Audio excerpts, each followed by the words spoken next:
ഗതാഗത നിയമം ലംഘിച്ച് ഷുഹൈബ് വധക്കേസ് പ്രതി ആകാശ് തില്ലങ്കേരി വയനാട് പനമരം ടൗണിലൂടെ സഞ്ചരിച്ച വാഹനം പോലീസ് കസ്റ്റഡിയിലെടുത്തു.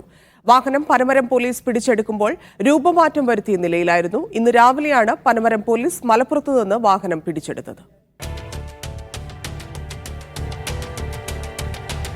നമ്പർ പ്ലേറ്റ് ഇല്ലാത്തതിനാൽ നിയമവിരുദ്ധ യാത്ര നടത്തിയ വാഹനം കണ്ടെത്താൻ കഴിയില്ലെന്ന നിലപാടിലായിരുന്നു മോട്ടോർ വാഹന വകുപ്പ്.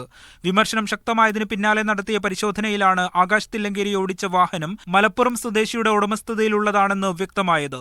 നിയമലംഘനത്തിന് നേരത്തെയും പിടികൂടിയെന്ന വിവരവും പുറത്തുവന്നു. നിയമം ലംഘിച്ച് ഓടിച്ച വാഹനം പിടിച്ചെടുക്കാൻ മോട്ടോർ വാഹന വകുപ്പ് നൽകിയ നിർദ്ദേശപ്രകാരം ഇന്ന് പുലർച്ചെയാണ് പനമരം പോലീസ് വാഹനം കസ്റ്റഡിയിലെടുത്തത്.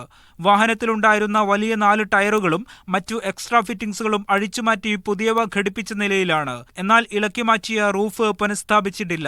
നിയമലംഘനത്തിന് മോട്ടോർ വാഹന വകുപ്പ് നേരത്തെ ഈ വാഹനത്തിന് പിഴ ഈടാക്കുകയും കരിമ്പട്ടികയിൽ ഉൾപ്പെടുത്തുകയും ചെയ്തിരുന്നു.